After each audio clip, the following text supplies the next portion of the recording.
Gagawa tayo ngayon ng ating sariling version ng trending na yema sapin-sapin ng Malabon. Madali lang itong gawin guys, hindi natin kailangan ng maraming gamit dito kaya wag na nating patatagalin yan. Tara umpisahan na natin. Ang una nating gagawin ay gagawa muna tayo ng latik or yung pang toppings natin sa ating sapin-sapin mamaya. Meron ako dito isang lata ng coconut cream. Kung meron naman kayong fresh na gata, pwede naman. Ayan, then tuloy lang natin yung paghalo natin hanggang sa lumabas na yung mantika or yung oil ng ating coconut. At makita natin yung kanyang pinakalatik. Itong nagbuo-buo guys, ito na yung pang toppings natin. Kapag ka nag golden brown na siya, ayan, nakikita nyo. Pwede na ito, tatanggalin na natin siya ngayon dito sa ating kawali. Then yung oil naman ito guys, ayan, wag nating itapon kasi yun yung pang brush natin dun sa ating molder na gagamitin. Ang susunod natin gagawin ay magsasangag tayo dito ng desiccated coconut hanggang sa slightly brown lang siya. Ayan, gusto ko ganitong kulay lang guys para hindi siya kapareho ng kulay dun sa ating latik kanina na ginawa. Ayan, para maganda tingnan dun sa ating toppings. Then gagawin na natin ngayon yung ating mixture. Dito sa ating bowl, nilagay ko na yung ating rice flour at saka yung ating glutinous rice flour, yung malagkit na bigas na powder. Ayan, yung ginamit kong measuring cup dito guys ay 1/2 cup at saka 1 cup. Then sinunod ko na yung ating white sugar, yung ating coconut milk, at saka yung ating condensed milk. Sakto lang itong timpla natin guys. Pero kung gusto nyo medyo matamis, pwede nyo gawing 3/4 cup yung sugar. Pero sa akin dito 2/3 cup lang yung ginamit ko dito. Kasi maglalagay tayo ng yema sauce mamaya.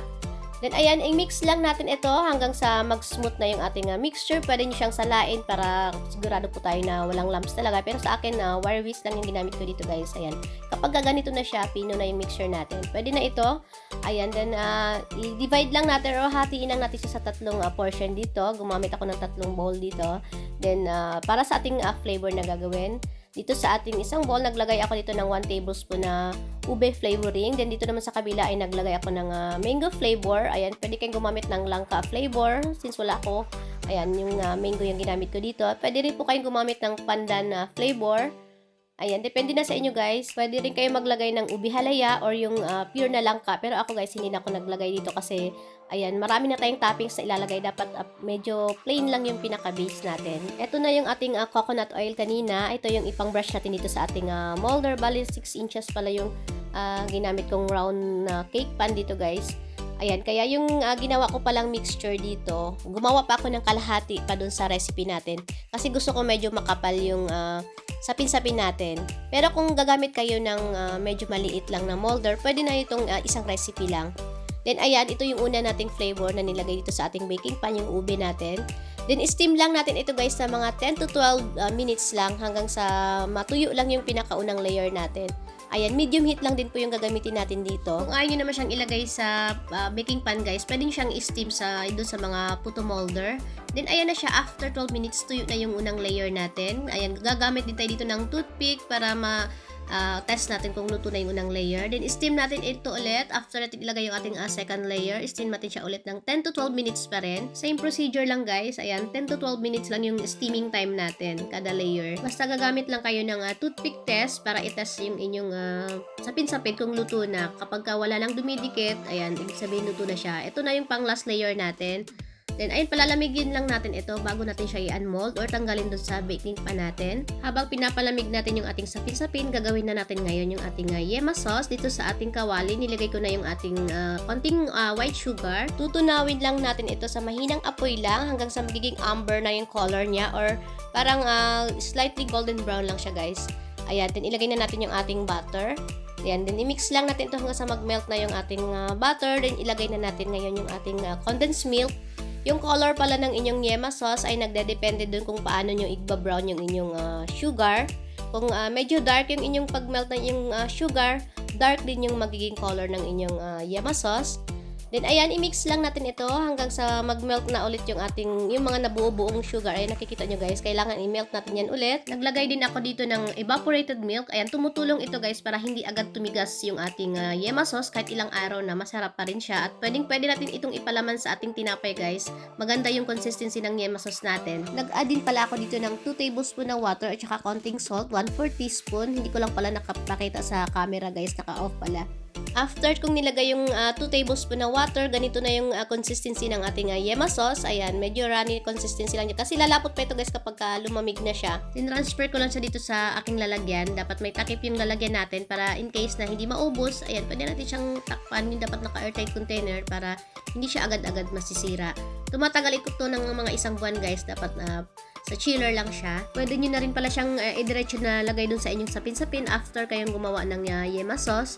Then ngayon naman, i-unmold na natin yung ating sapin-sapin. Pwede nyo siyang ilagay dito sa may dahon guys para dun talaga yung Pinoy na Pinoy talaga yung dating niya, yun may dahon. Pero ako dito ko lang siya nilagay lang sa plato ko kasi baka in case na tumulo yung yema sauce natin. Pero itong ginawa nating yema sauce, ganito lang yung gusto kong consistency ng ating yema. Parang medyo malapot lang siya guys, malambot siya pero hindi siya yung tipong parang na siya, masabaw na pagka-sauce. Ito sa akin, ganito lang siya. Para pwede natin siyang ipangpalaman sa tinapay. Pwede rin natin ito ipangpalaman sa ating mga cakes. Bali, marami tayong paggagamitan sa kanya. Pero kung gusto nyong medyo runny talaga yung consistency niya, ayan, gaya na sinabi ko kanina, pwede kayo mag-add ng water. Kagaya ng ginawa ko, nag-add lang ako dito ng 2 tablespoon. Kung gusto nyo mas marami pa, ayan, pwede kayo mag-add hanggang sa makuha nyo yung tamang consistency na hinahanap nyo. Basta pa konti-konti lang yung pag-add nyo ng water. Din nilagay ko na pala yung ating mga toppings. Una yung ating latik, then yung ating toasted na desiccated coconut. Then ito na yung ating yema sapin-sapin. Titikman na natin siya ngayon.